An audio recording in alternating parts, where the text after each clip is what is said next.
and a visit of member parliaments and the study team members to Washington, D.C. To exchange views with his counterpart in the United States Congress, government think tanks and foundations. In second year, 2020, due to COVID-19, we are forced to conduct activities mainly online like this. The rage of COVID-19 caused unprecedented damage on the many aspects of the life, starting with health, economy, and social livelihood in general, but also damaged seriously state of democracy.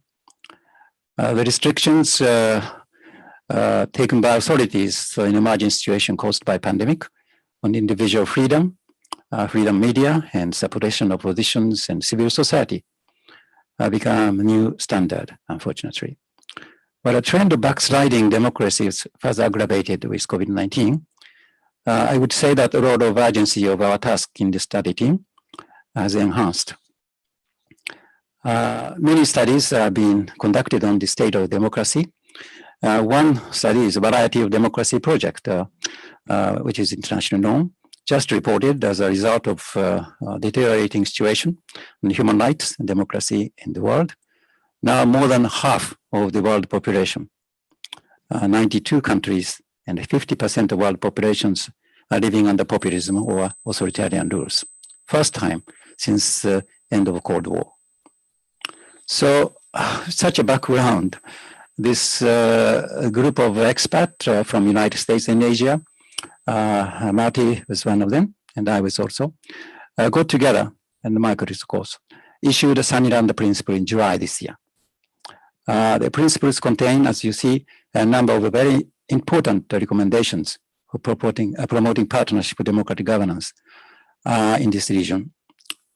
So today's purpose of the webinar is to introduce Sunnyland Principle in general to the Japanese people interested in this, and exchange views on how Japan can work with other countries to build democratic governance. Of course, time is limited, but I hope we'll have a very fruitful exchange of discussions. And also we welcome questions of participants. So please use chat function to submit your questions if you have any, and we try to answer, because of course we may not answer everything. Now, I'd like to introduce panelists this morning. Mrs. Yamini Aya, good morning. She is the President and Chief Executive Officer, Center for Policy Research, a prominent policy research think tank in India. Next, Professor Sukjeon Lee from Republic of Korea. She is a professor of Sungkyun Kwan University and former president of East Asia Institute. This is an independent think tank in Republic of Korea. And East Asia Institute is serving as a representative institutions of Asia Democracy Research Network, ADRN. Honorable Marty Natalegawa, former Prime Minister of Foreign Affairs, Indonesia, during President Yudhoyono. He was instrumental to Bali Democracy Forum and contributed to the democratization process in many countries in ASEAN. In addition, we have Dr. Michael Green. He was joined by video. You know that he is Senior Vice President of Asia and Japan Chair, Center for Strategic International Studies, CSIS in Washington.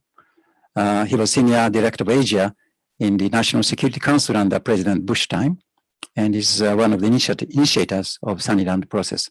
So we are going to listen to the video message from Michael Green now, please.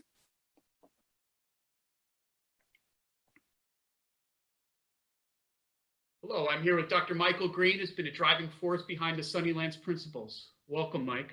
Thank you, Jim, and congratulations on all the work JCIA has done in this space.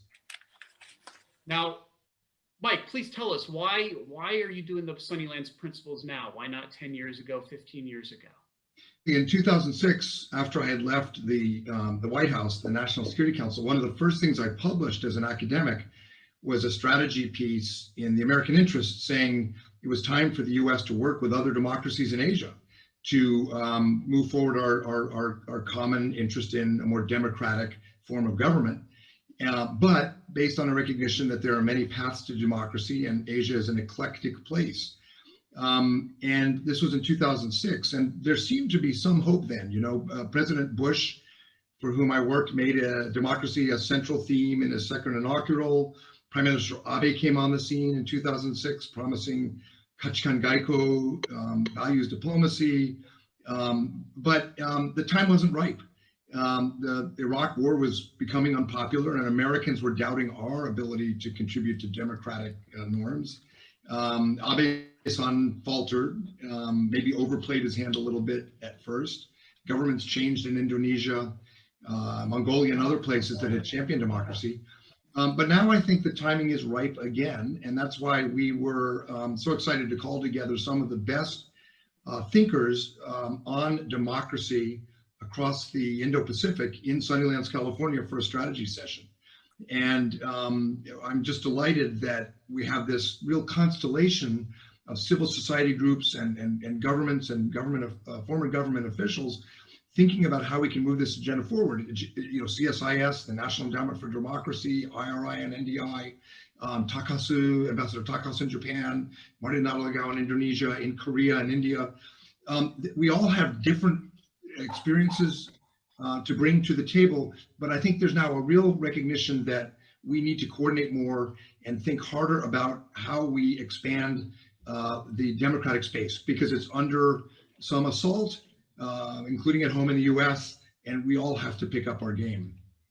The Sunnyland principles cover a wide range of areas, but what are the 2 or 3 issues that people should really focus on? Well, the first and most important thing we all agreed on, and these were experienced thinkers on this from across the Pacific Rim and the Indian Ocean. The first and foremost principle was democracy is a fundamental human right in the UN Charter and in many other international agreements. And it's important for states with the diverse experiences of the United States, Korea, India, Indonesia, to have intellectuals, to have thought leaders, statesmen and women say that together. And secondly, we need to reinforce that democracy delivers, that while there is some backsliding, while there are challenges of globalization, it still is the preferred form of government across the entire Indo-Pacific, with the notable exception, of course, of China. But even there's recognition that good governance, women's empowerment, and things like that matter. We emphasize that there are eclectic experiences, as I said, that India is doing things in this space, Indonesia is doing things in this space, and that rather than fight with each other about the best form of democracy support, or the best form of democracy itself, let's pool our efforts, let's coordinate, let's mainstream democracy, democratic norms, good governance in all of our work together, diplomacy, development, and finance, and coordinate more. So there's a real constellation of groups, as I said, thinking along these lines, not telling each other how to do our business, but learning from each other, which is exciting. And on January 20th, we will have a new president in the United States. Do you see the approach changing? Yes, for a couple of reasons. One is Joe Biden has clearly signaled that support for democratic governance will be a core theme for his administration. It's interesting, he's proposed a summit of democracies. The last presidential candidate to propose that was a guy I worked for, John McCain. And this was in 2008, and then candidate Obama and his vice president poo-pooed the idea. Democracy and a concert of democracies, or a league of democracies, or a summit of democracies was considered, a little too much at that time. But now, because of Russian interference, because of what's happened in Hong Kong, because of backsliding in many countries, including challenges in the US, President-elect Biden has decided, and this reflects where I think American thinking is, that we need to reinforce support for democracy, and we need to reinforce our commitment to it. So it will be different. It will not be, it'll be interesting to see how they handle this summit of democracies. Do you invite every democracy?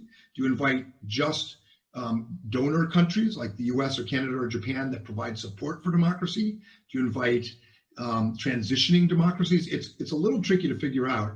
And I think the Biden transition team is going to have to decide exactly how they play this. But I think the emphasis will be on embracing diversity, embracing eclectic approaches, working with Indonesia, which does democracy its own way in the Bali Forum. You know, Syria and Iran, countries like that get invited to the Bali Forum. The US, Canada, Japan, we would never do that.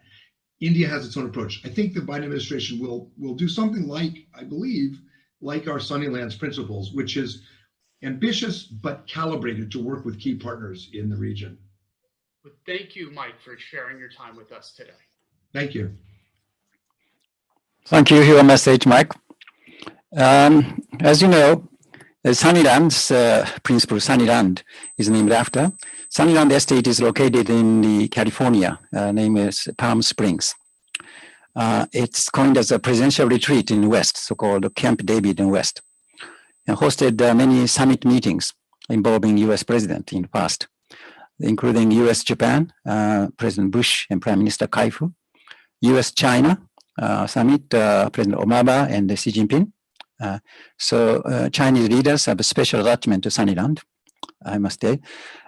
In January this year, the number of experts from United States and Asian countries had retreated there. And Marty was there, Michael was there, and I was there too, and discussed on the state and future of democracy in the Pacific. On the basis of that discussion, we followed up, particularly political development with the COVID-19. We are increasingly worried, concerned. So participants developed further and issued the Sunnyland Principle for promoting partnership for democratic governance. That's background. So now we're going to divide the panel discussion in two. First, we got the initial presentation by each panelist, about 4 minutes. And then we will move on to the specific issues, discussion among the panelists. Let's do first initial presentation by 3 panelists. I wish you to present commenting on your perspective on Sunnyland Principle. And also there are many initiatives going on, including Japanese free and open and free Indo-Pacific, and ASEAN, and in fact, Australian Prime Minister was here in Tokyo last week and agreed that Australia will be attached to that. And ASEAN leaders announced its own outlook on Indo-Pacific, AOIP, this summer. And now with President Biden committed to have the Global Summit for Democracy next year. So how do you think these are related to the Sunnyland Principle? And why do you think a partnership is important for achieving purpose? So may I invite first Mrs. Yamini Aizal to take floor, please.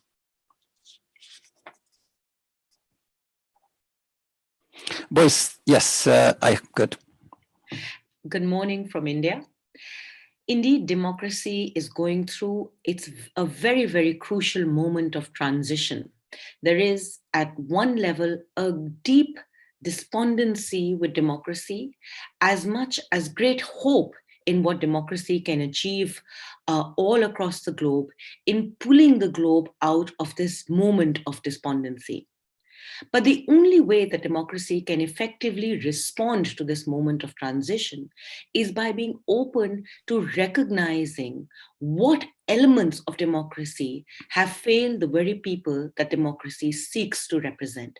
What is it that has made most participants in democracy, ordinary citizens, you and I, express a sigh and express a sense of despondency towards democracy that is leading to democratically elected regimes across the globe that repeatedly challenge the very fundamental principles of equity, liberty, and justice that collectively define the core norms and values of democracy.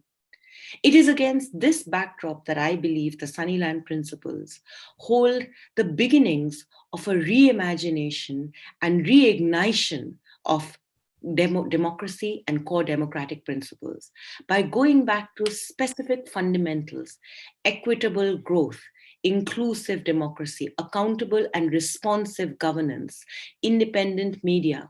It is seeking to go back to the very core institutions that make democracy genuinely open, genuinely participative, inclusive, and responsive of the people it seeks to represent. We need to go back to these fundamental principles to reclaim the core values of democracy. This can only be achieved through a global sharing of experiences. Countries have arrived at their own democratic transitions, drawing on their own particular historical pathways. There is much for us to learn.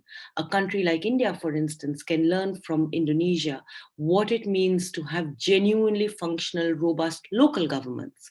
The decentralization is one of the core mechanisms through which democracy is ensured and responsive and accountable governance is enabled. Countries can only emerge from this democratic moment through this open sharing, which is why I believe the Sunnyland Principles, free and open partnerships for democracy in the Indo-Pacific, are an important moment for our own domestic challenges, as well as a challenge that the globe faces collectively. Thank you very much. Professor John Lee, please. Good morning from South Korea. Good morning. And yeah, first of all, I'd like to thank JCIE, the Chairman Okawara and Ambassador Takashi Yukio to provide this important webinar. This is very timely webinar. Let me begin my presentations from taking some observation from Ambassador Yukio. Yes, I totally agree.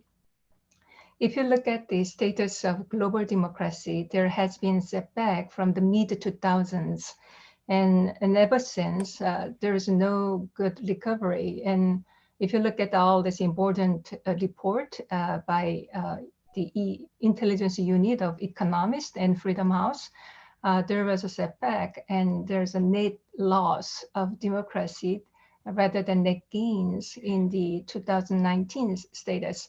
And I'm sure this year will be worse. We can easily guess because of this COVID-19 pandemic.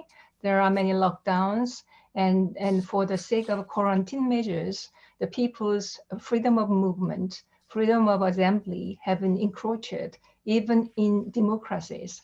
And it's not to mention of the authoritarian governments who are weaponizing the pandemic to oppress the opponents and to limit the freedom of expression and media freedom as well. So I'm waiting for these all important global reports that will come up in November and December to assess this year's status of democracy caused by COVID-19. And all these reports have been pointing out there's no obvious leadership in the world to revive and to stop this declining state of democracy globally. Unfortunately, America, which used to be, so to speak, beacon of democracy in the world, has neglected its leadership under the Trump administration with the principle of America First. And we have now great hope for the President-elect Biden because he is more committed to alliances and partnerships and also democracy itself by calling the Summit of Democracies. But at the same time, we all know that Biden himself is bounded by American domestic politics. That is, the majority of American citizens are thinking to focus on America itself rather than spending their monies and resources, energy abroad. So therefore, I guess even President-elect Biden will take up the leadership again to promote and defend democracy. He needs allies and partners. So for that matter, the Asian democracies like Japan, Australia, and Korea, and also India have to work with the new leadership in U.S. government.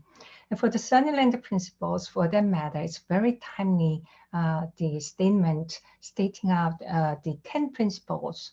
I especially like that the word, while they are recognizing the diversity of democracies in the region, the principles are emphasizing that supporting democratization should be integrated into all aspects of interstate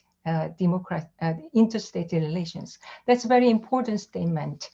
But how we can integrate this democratic principles in interstate regional affairs is quite challenging. And we all know that the Japan-led FOIP has facilitated and encouraged America to draft the Indo-Pacific strategy. And all these movements actually have focused on maritime security and economic order in Indo-Pacific regional architecture. However, their ideas have evolved into more comprehensive area, all this digital connectivity, development, investment, and also democracy. So I think that's a good sign. And they try to be more inclusive. And for that matter, the ASEAN outlook on the Indo-Pacific, and I read the document, and it's also a good sign because they are now trying to integrate the Indian Ocean part to the conventional, the Asian Pacific region. So that's a good sign.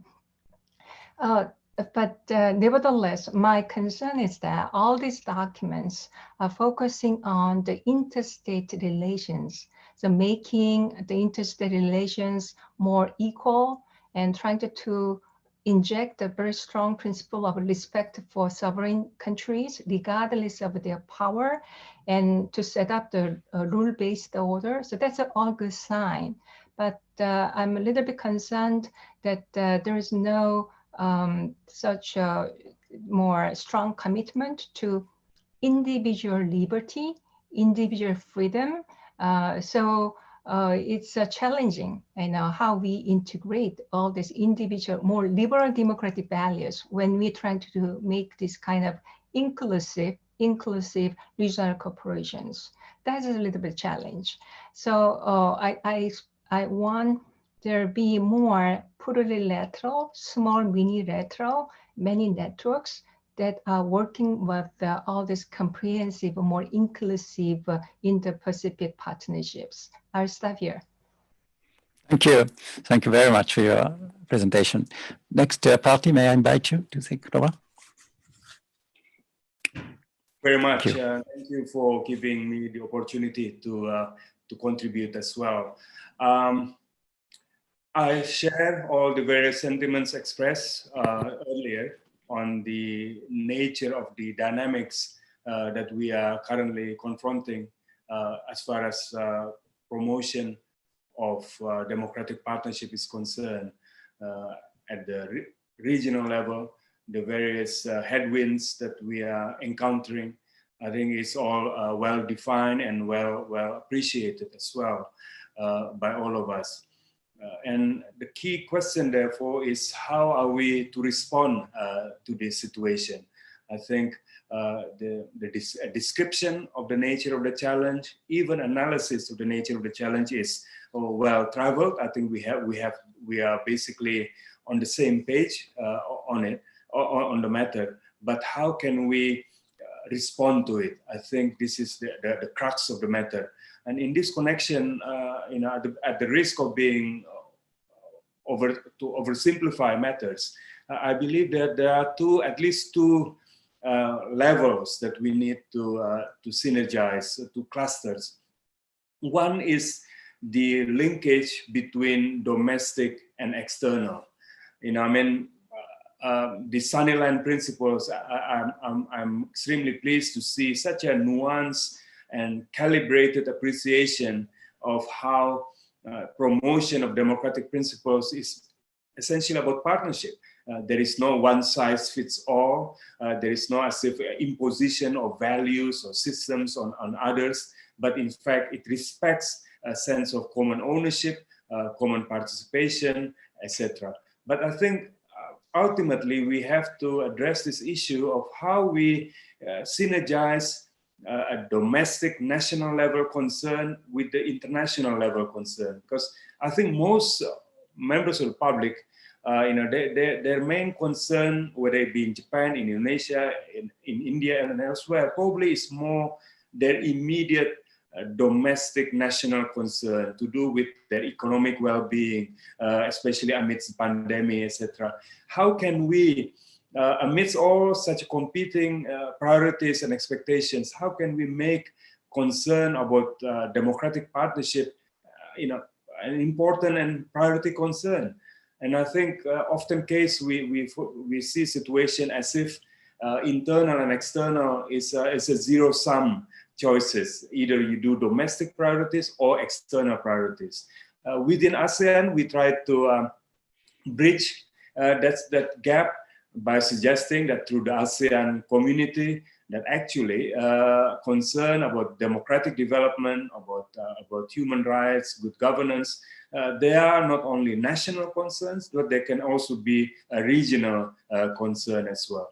So I think we need to be able to find a nuanced, calibrated, and considered reply to the notion as if to think and to speak of democratic partnership at the regional level is not a priority, but actually it is important for us to be engaged in that pathway. And the other one is, I think, at the more geopolitical level, so to speak. Whether we like it or not, the reality is when we speak or when we use the term democratic principles, etc., within the context of the Indo-Pacific, somehow, it's suggested as if this is only the concern of some countries of the region at the expense of other countries. In other words, it becomes a divisive subject matter. And I think we need to provide alternative scenario that actually it is not part of another contestation between one group of countries against others. Hence, it's very important we have in this process friends and colleagues from countries as varied as Indonesia, Japan, Korea, India, the United States, to be able to demonstrate this is actually, we are not trying to weaponize a concern about democratic principles, that it is actually a universally held and respected values. But, we need to go beyond describing the challenges, but we need to think about how we can move, take action-oriented steps forward. Thank you very much, Takasu. Thank you. Thank you very much. May I add a few things to what the three panelists mentioned? In my view, what is important to be noticed in the Sunnyland principle? First, I think we are not using that, as Marty mentioned, the one-size-fits approach. We're not promoting one type of democracy, because knowing that every country has a right to choose a particular political system or government by popular will. We're not preaching one type of democracy is better or not. But whatever political system people chooses, there is universal value, like human dignity, a rule of law, that under the law, everybody is same, treated equally, and the freedom of expression to vote, and accountability and transparency. These are so-called democratic governance. UN Declaration, Universal Declaration of Human Rights contain all the principles. Bali Declaration of Good Governance, Marty as a foreign minister was instrumental in this, contain all this element. So such concept is synonymous with SDG, Sustainable Development Goals, like SDG Goal 16, fair and inclusive society. We're not talking about in this Sunnyland principle, so-called the democracy promotion, one type, but democratic partnership. We support transparent, accountable governance, open, free governance. This is the important point. Notice, and then Marty and I worked very hard to make that is very clear in this Sunnyland principle. The second part is the role of not government, but not only politicians, but civil society, media, and business, also researchers. Their part is very important to make government to be accountable and responsible and inclusive. So civil society and media play an essential role to revitalize democracy and promote more inclusive society through stronger oversight over government action. If they make a mistake, they should correct. That's the point. And third point is that support for this process should be integrated in all aspects of our relationship, not only diplomacy or defense, but the development cooperation, economic trade relations, technological cooperation, and others. And it's very clear that this trend is structural It's not temporary phenomena. Yamini mentioned the transition. The rising populism and authoritarianism come from a very structural problem coming from economic disparity and spread of inequality, division of society, and political polarization. And also, expanding influence of Chinese authoritarian rules is an aggravating factor. So it's very clear, one country's effort will be insufficient to overcome such a daunting challenge. So like-minded countries need to promote a partnership in various levels, not only country, government, or political level, but civil society organizations and research workers and others. So I think the partnership is the key word for that. So let's move to this panel discussion into more integrated. I'm going to pose one question, and I invite each of you to make very brief remarks so that we have exchange. First question is impact of COVID-19 on good governance. How do you assess it? Shall we change the order slightly? Professor Sukjomdi, can you start first? Yes, sure. The impact of COVID-19 on good governance, and actually many researchers have been asking the reverse way as well, whether the good governance is managing COVID-19 better, that kind of questions. But anyway, the COVID-19's influence on good governance, of course, there are many the negative aspects, as we have already mentioned. That's good. That's very bad for the freedom of movement, freedom of assembly and expression, and so forth. But my kind of learning from the COVID-19 experience is three things. Number one, environment is very important. Environment is very important, and that should be the core element of democratic governance, because our generation is responsible for the future generations to come. And second point is the role of the state. As we have seen, regardless of political system, the role of the state has been critical in managing COVID-19. The state capacity of guidance, leadership, and the health personnel and hospitals and the medical insurance, all these are very important part of the state. So for that matter, the state capacity and leadership should be, guided in a more democratic way.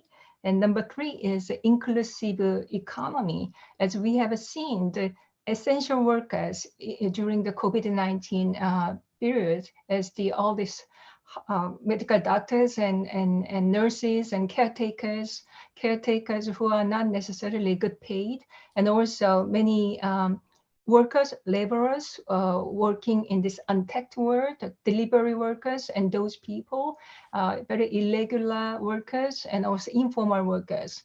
And we have seen also the economic gap in all this mortality rate and number of infected people. So all these are reminding us we are all interconnected, and we have to be very careful to inclusive economy, taking care of all these marginal people, laborers in our economy. That's my three key takeaways. Good, thank you very much. Marty, next, please. Well, the COVID-19 challenge, I think, is only the most recent and current example of what I think will become increasingly common in our future, namely the prevalence of a problem or challenge that defies national solution. Whether it be COVID-19, whether it be the climate change, whether it be other transnational type of challenges, we are confronting issues that are trans-border in area. They are all at the same time local, national, regional, and global, and therefore in their impact, and therefore in their response, it must be holistic. It must be comprehensive. It can't be simply local. It can't be simply national, but it must be all of the above. But what the COVID-19, if one was to link it up with the issue of democratic principles or partnership, reminds me in a way is one is in terms of its impact. The impact of COVID-19 within societies have been unequal in a way, equal and at the same time unequal as well. Some of the most vulnerable members of the society have been impacted more severely than others because of access to health facilities, the economic impact of the COVID-19. So in other words, I think it reminds for me how having governance, good governance, having democratic principles at the forefront, hopefully should ensure that in terms of protecting the most vulnerable members of our society can be at the forefront. The most vulnerable members of the society must be the one that the state, so to speak, must provide, must assure provisions for protection of in terms of impact, but also in terms of response. Because the response must be whole of government, whole of society response. And I think democratic governments, democratic societies are better equipped to be able to build a sense of common ownership and common challenge compared to authoritarian ones. And ultimately, and I think the placing science at the forefront rather than politics, I think is extremely important as well. In other words, as I have said before in the previous session, we need to think about democratic response, whether it be on COVID, whether it be on climate change and many other challenges that we are facing. To get it right, it has to be a democratic and inclusive response. Thank you very much. Thank you very much. Yamini, can you take floor too? Thank you. I think as the speaker before me, both speakers before me pointed out, I think one of the biggest challenges that COVID-19 has exposed in some senses that I think lies at the heart of the challenge that democracy itself is confronting is its deep inequity. COVID-19 is indeed a global an expression of the fact that the local is no longer contained. We are deeply interconnected, but it is in a strange way the elite who are interconnected, who brought diseases who brought COVID into their countries, and it is our most vulnerable populations who have suffered the worst impacts of our government's, certainly in my country, our government's approach in responding to the challenge of COVID-19, the health challenge of COVID-19 through economic lockdowns that in some ways protected people like me who can sit in our homes and speak to you over Zoom, but left deeply vulnerable the vast majority of our population who have perhaps never left the borders of their states, of their subnational states, leave alone left the borders of their countries to interact with the world. And that is a fundamental challenge. How do we build a genuinely equitable, democratic, cross-national, cross-global debate that brings in the concerns of the most vulnerable populations that all our countries are seeking to make, to give greater opportunities into our debates and our responses. To me, one of the most fundamental realities of our response to COVID-19 was not to begin to say, certainly in my country, how do I strengthen our public health system so that the most vulnerable of our populations have access to quality healthcare in the midst of our pandemic. The first reaction was, how do I lock down the economy of the country in order to be able to protect people and flatten the curve to prevent the spread of the disease, without adequately considering the deep consequences of that lockdown on the lives of the most vulnerable. The economic consequences of COVID-19 have been as sharp, in fact, perhaps even more sharp than the health consequences of COVID-19. It is this debate that we need to upturn. And it is in this debate that the core of democratic principles and values will come back to reclaim democracy. One last comment, speakers mentioned the challenges of freedom of movement and freedom of assembly that state responses to COVID-19 have brought to the fore. I think another really crucial issue, the everyday experience of democracy is a very, very crucial element of its ability to sustain. People interacting with their elected representatives, people interacting with their bureaucracies, demanding, claiming accountability of their governments is at the heart of what it means to be a democracy. In India, wherever you travel into rural, remote parts, the government offices are always surrounded with people demanding, claiming, asking of their governments. COVID-19, with its push for social distancing, its necessary push for social distancing, I would argue, has ensured a certain distance between the state and its people. As much as the state has become at the heart of its response, it has also created a distance.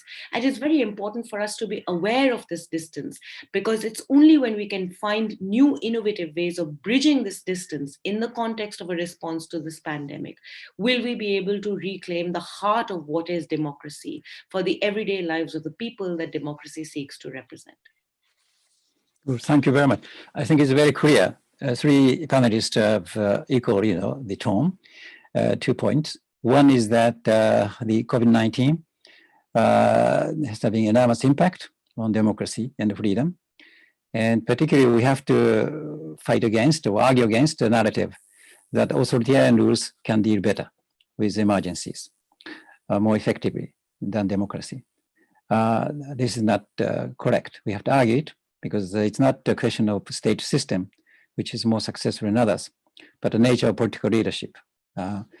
Second, I think COVID-19 is affecting everybody, every country, but disproportionately, vulnerable people are suffering more.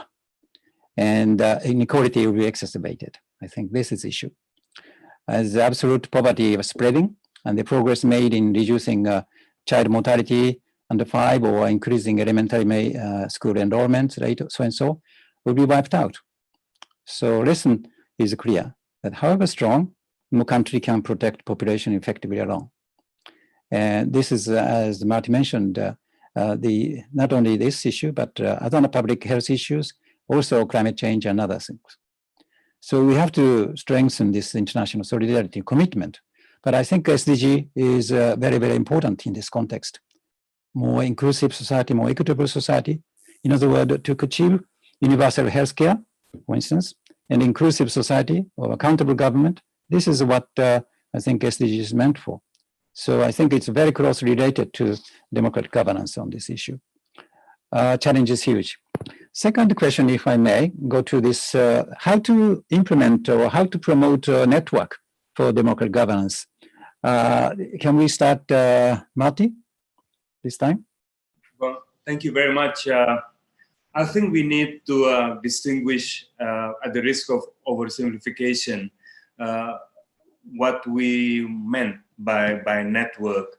Is it a network among or of democracies? In other words, we identify countries whom we feel or self-describe themselves as democracies. So we have a collaboration or networking of countries of similar like-minded values and outlook. In other words, a network of democracies. Or are we speaking of a network on democracy? Because if it's the former, it is a little bit more limited in a way. It can be self-identified and platform where we have a certain commonality of outlook, common outlook. But on the latter point, there is more potentially diverse, because we are speaking of countries who wish to discuss, have a discourse on democracy, on democratic partnership and principles. A key example of the second is the Bali Democracy Forum, which is purposefully and deliberately diverse. It doesn't mean that countries are of the same mind and the same outlook, but we discuss certain common themes from different perspectives. But we can also have others, such as the community of democracy that we had before, where there is already a sense of self-identification, common identification. Whichever pathway is pursued, I think it is important to take things step by step and develop a comfort level and habit of cooperation. These things it needs to be sustained. It can't simply become an event. You have a big gathering among countries, among stakeholders, but then it dissipates. We need to allow times to develop, habit of cooperation to develop. And I think rather than reinventing the wheel, we need to look at existing processes, like between ASEAN and Japan, for instance, as others have said before, within this region, there is a tremendous reservoir of goodwill in Southeast Asia about Japan and its role in the region. Likewise, when we speak of Korea, democratic forces in East Asia and the Indo-Pacific, when we look at transformation from an authoritarian setting to a democratic setting, invariably the Republic of Korea comes as an example.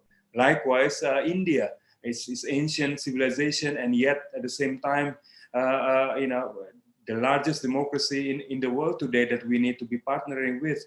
In other words, there are so many entry points how we can build this network, but perhaps to manage it all, we can begin on a thematic basis.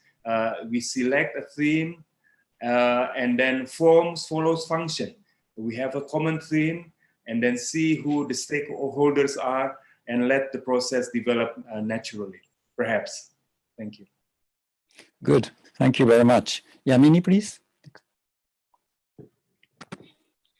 Thank you very much. I do agree that the fundamental strength of the network will lie in its diversity by bringing together diverse contexts, diverse stakeholders, diverse types of democracy to be able to learn from one another. I also do agree that form follows function, that the most effective way of building sustainable networks is through identifying key themes that are of relevance around which the values and principles of democracy can be debated and engaged with. I would propose one possibility for a network that is able to bring these different perspectives together, which is around, say, for instance, the COVID vaccine, which is something that is preoccupying all governments across the world. There are many fundamental questions to be asked about both the process of identifying the type of vaccine, the nature of the rollout, the kind of decision-making that governments are going to make over how to prioritize the process of rollout, who gets access, in what ways. In many countries like mine, for instance, where there's deep inequality, access to and huge information asymmetries, differences in the relationship that different types of people have with the state. What are ways in which we can ensure that the process of delivery and rollout is equitable, it is inclusive, the right kinds of information are provided to all people, that we don't fall into the trap of state coercion, which mass campaigns of this nature can create. What is the role of the multiplicity of stakeholders, the state, civil society, the media, academia, science, in this whole process? And what are different ways in which we can ensure that accountability and transparency, the core values of democracy and good governance, are built into the process of the vaccine rollout? There'll be lots for us to learn across countries. There's a shared common goal that can bring different stakeholders together, and an active process in which one can actually actually engage with the complexity of building democratic values into core processes of state-citizen dynamics, which also have deep implications for global relationships, government-to-government relationships. And I believe that that could be a very, very important, useful, and critical network theme that can bring all of us together to debate what is of relevance to ourselves individually in our countries, what is relevance to our bilateral relations, and most importantly, what will shape a critical fault line in multilateral relations going forward. Right, thank you. John, please. Yes. If I respond to Marty and Yamini, Yes. I think that we need all. We need a network of democracies, more inclusive countries.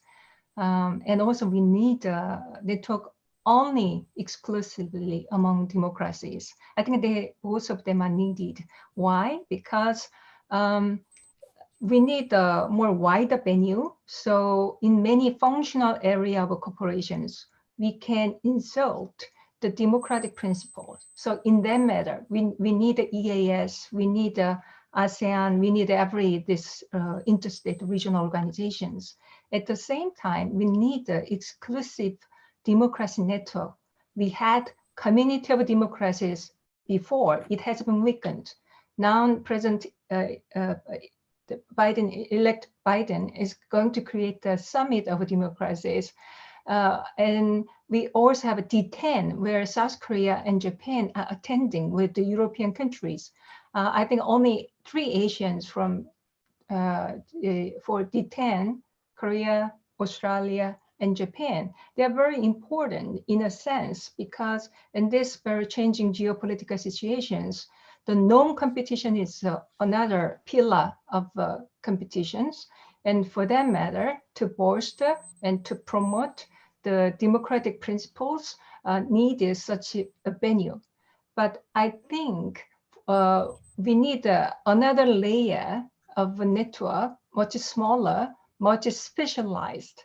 For example, if the Korea and Japan and other Asian donors create a network of Asian donors, we have to come up with common rules. Now, if recipient countries of ODA are violating human rights and also very oppressive measures, how we can push them to abandon that kind of horrible practices, right?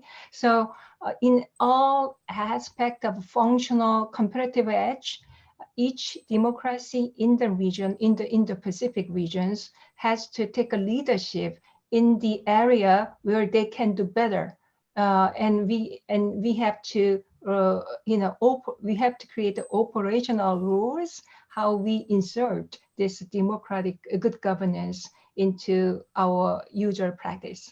Thank you. Thank you very much. I agree with John that I think we need a layer of networks. The higher level, of course, we should be very inclusive. There's aspirant or already mature democracy, but not only those countries in transition, or even those countries who are in this population country, but still a lot of possibilities, I think, we should not, exclude all the things, highest level. But the more you go to this, you need more close partnership of like-minded countries. Otherwise, it will not move. And also this partnership should be created not only government, but also parliamentarians and civil society and research, think tanks and other things. There is various levels, I think, is very important. And also it's important that we should not be seen that partnership is promoting one type of democracy. Diversity is important. And try to include as many as country, in the border and transition, I think, area. So let's move to the last question of the particular role of Japan, the promoting such a partnership. Should we start this time, Yamini? What do you expect Japan to promote, this cross partnership? I think Japan has, especially over the last few years, played a very, very important role as a sort of glue around which different countries within the Indo-Pacific have begun to coalesce and to initiate debates and dialogues across a diversity of countries with a diversity of interests to find and seek common ground. I think certainly in the last few years, Japan and India, for instance, have explored new ways of building a deeper partnership with each other. So both on the bilateral as well as on the multilateral front, Japan has begun to play an important leadership role in bringing countries together. I welcome this role, and I believe that there is a lot for countries to learn from the Japanese experience, and for countries to also learn about each other as people and as economies.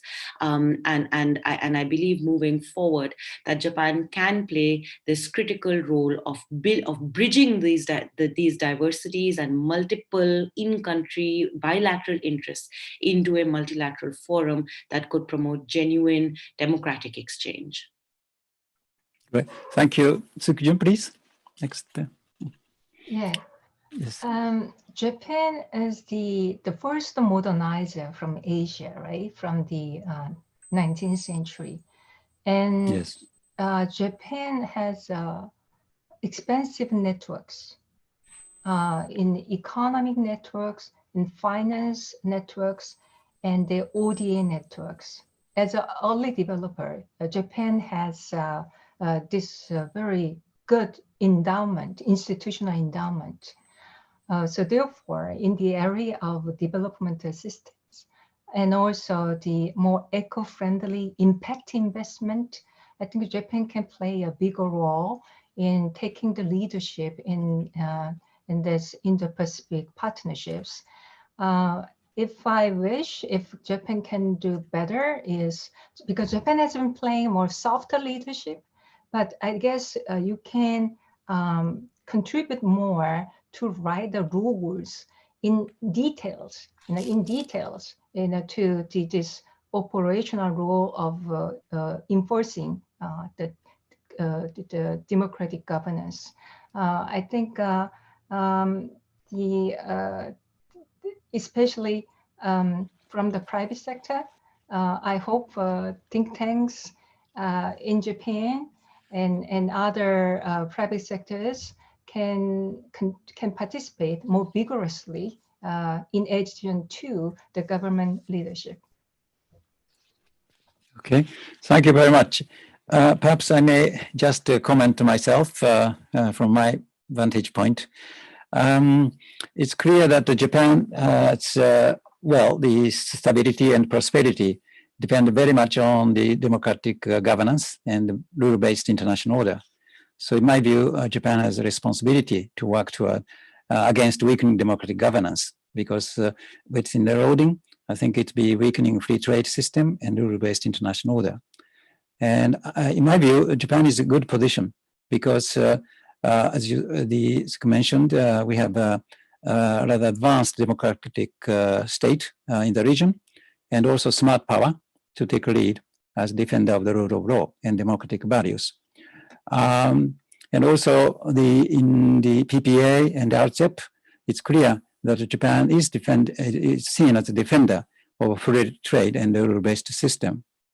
So, but I think also we are situated between the United States and China, and I think we need a unique role to cooperate with the United States, but have a real, frank, candid dialogue with China, incorporating many areas, but in this universal value area, it's more sensitive.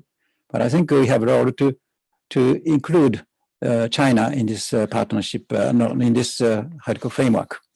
Of course, it's not going to be easy, but I think we should try to seek common ground on good governance and rule-based international order without compromising universal values. Well, time is short, but we have a couple of questions. So we try to address this one. First one, China seems to overcome the pandemic and developing this, overcoming the threat of COVID-19 better than some other country. So how do you evaluate the country's position to choosing between democratic system and authoritarianism? How should promote our democratic advantage? Who is going to answer this? How to, compare this authoritarianism and democratic governance? I think we cannot just say that the democratic governance is better. Why it's better? What is narrative? Marty? Smiling. There are so many factors that go into, whether a country is effective or not effective in dealing with the pandemic. We risk oversimplification by attributing the success or otherwise of a countries in dealing with pandemic to one or two factors. But I think one key common element to societies or countries that have been successful in dealing with the pandemic is the fact that countries that put at the forefront science as its fundamental guiding response. I think if you look at the various countries that have responded effectively to the pandemic issue, it has been science-led, knowledge-based, and I think that is a key ingredient rather than necessarily other type of rather simplified reasoning. But to your point earlier on Japan, if I may, just very quickly, as I had said before, Japan has a tremendous reservoir of goodwill in the region in terms of the trust and perception, certainly in Southeast Asia. But principally, Japan has traditionally been viewed as a development partner, development in the traditional economic sense. And I think in the current situation, Japan has a role to present itself as a development partner in the democratic space as well. And if I was to ask one space where Japan can probably excel, will be in the technology governance. Because as our society becomes more digitalized, there is the risk of digital divide. How can, for instance, Japan, through its engagement with countries of the region, help promote digital governance that is inclusive, that is bridge building rather than divisive? Thank you very much. Thank you. Sukujun? Yes, please, Sukujun. Yes, of course. Yeah, the political system itself is nothing to do with the good quarantine measures in flattening the COVID-19 curve. Some authoritarian countries can do better, can do worse. Some democratic countries can do better. Some democratic countries can be worse. The important thing is that maybe China is doing better because of their very coercive quarantine measures, but democratic countries cannot impose that kind of measure because we respect the individual right and freedom and privacy. So I guess beyond this, the successful management of COVID-19, some basic principles in upholding the individual freedom and human rights should come first before the rational management of COVID-19. So for that matter, I think in the long run, the democratic governance should be part of the pandemic response. Great, thank you. Well, in fact, Yamini, we have another question addressed to you. So could you take it up too? The question, audience is asking the political situation under Prime Minister Modi. The democratic value is, seems to be backsliding. And how, is any readiness or ground that initiatives such as Sunnyland Principle could be, absorbed in India? Sure. I think, as I said in my opening remarks as well, democracy is in a moment of deep transition. And one of the big challenges that democracy faces in many parts of the world, and I think in India most certainly, is the deep gap that is widening between the institution of elections as part and parcel, as a critical foundation of what builds a democratic state, and the building of democratic values in the dynamics that that exists between state and citizens, and what shapes state-citizen relationships. And in fact, to my mind, the question of what type of government has been more effective in responding to the pandemic really it's not a matter of function, it's a matter of form. Where is it that you have a deep relationship of trust and strength between citizens and state? You have seen a far better response to the pandemic than ones where this relationship is in many ways stretched and wide, and as a consequence of which state response has not necessarily been responsive to the real needs of citizens. In many ways, you could argue in March of this year, India actually took science almost too seriously. We went into the world's most stringent lockdown in response to science. The far-reaching social consequences of that, both in terms of its economic consequences and in terms of its democratic consequences, the relationship that is forged between citizen and state, have been so deep that they are going to lead to a fundamentally difficult moment for India to climb back up, both on the economic growth ladder as well as on the democracy ladder. It allowed our government and our governments, that's one of the great beauties of democracy in India, we have very strong, robust subnational governments too, to in fact express their most authoritarian best. It allowed the bureaucracy in many ways to take over the shaping of the relationship between citizen and state. In the peak lockdown, the central government of India issued 4,000 government notifications in legalese determining when we can leave our homes, when we can how many people can get into our cars, what are essential services, what are non-essential services. It was almost the unleashing of bureaucratic authoritarianism within a democratic context. This was a country that responded to science and that took the pandemic very, very seriously. What it failed to do was to draw on its democratic institutions to build a response that was genuinely responsive to the specific context in which the pandemic was unfolding. Real democracy is about building genuinely representative institutions of democracy in which all the elements of the backsliding that India is experiencing today, the media, state-citizen relationships, responsiveness, localization of governance in places and points where localization is critical, which are the core pieces of democracy, are those elements that are currently under threat.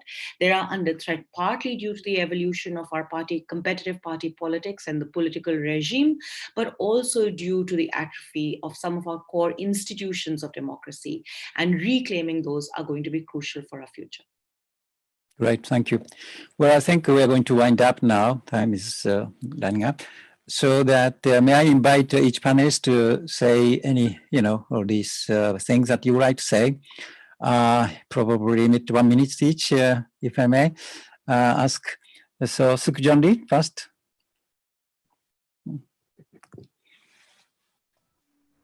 Oh, I'd like to thank JCIE, to host this webinar. I think this is a good start. There are many programs, right? Especially between governments. But if the government changes to another, many programs die actually. So I hope we can continue the conversations to create and empower more private sector corporations to promote democratic governance, if not democracy. Thank you. Malti, please. Well, thank you very much. Thank you for making today's event possible. It is important that all of us who are of the similar concern connect and share experience, share views. and essentially to pass on the message that democratic principles, democratic governance, they do matter. They matter in providing coherent and comprehensive and response to many of our problems today, whether it be the pandemic or any other future to come issues and challenges. And I look forward very much to continuing this engagement so that we can all be part of a solution to many of our problems. Thank you very much. Thank you very much. Yes, Aya, please. The most important means by which we can strengthen democracy in the globe is by building democratic practice into our everyday debates and deliberations. And I think one of the most important aspects of that is to bring together diverse experiences, diverse types of people, diverse stakeholders onto platforms to debate common concerns, to discuss their own approaches to these questions and share and learn from one another. In this sense, I think today's discussion has been a very, very important starting point, and I look forward to future deliberations of this nature for all of us to learn as we seek to strengthen the core values that we believe in. Thank you very much. Well, thank you for your, very active participation. My intake is that I think you should do so much to do, and nobody can do alone. And the partnership is building block. It's not only one partnership; we need a lot of layers. And the also important thing is that whenever serious breach on democratic principle or violation of freedom took place, we should not leave people isolated, feel isolated. In various way. Some countries take a very public stance. Some countries do not public text. But I think it's important that our feeling should be conveyed one way or other so that those people who are suppressed for their freedom should not feel isolated. Thank you very much for this morning webinar. And Mr. Okawara, to conclude, please. Thank you very much, Ambassador Takasu. 日本語でおしまいの挨拶をさせていただきます。まず私の役割は皆さんに感謝を申し上げることで、マーティン・ナタレガ大臣、そして山に IR 所長、スクチョン・イ先生、そして進行役としても大変うまく仕切っていただいた高津大臣にお礼を申し上げたいと思います。それでたくさんの方オンラインでご参加いただいて、時間の関係で十分皆さんのご質問を受けて答えるということはできなかったと思いますけれども、おかげさまでこの今の新型コロナウイルス感染症という新しい事態を受けての民主的ガバナンス実現のための協力とパートナーシップ構築の今現状どうなっているか、そしてどのようなパートナーシップが可能かという具体的ないろいろなご提言もいただきましてありがとうございました。それでまた日本の役割についても言及をいただきました。ということで大変皆さんからそれぞれのお立場で貴重なコメントをいただきまして改めて感謝を申し上げます。以上で今朝のウェビナーを終了とさせていただきたいと思います。ありがとうございました。Thank you very much. Thank you very much. Thank you. Thank you so much. See you soon, very soon, in person.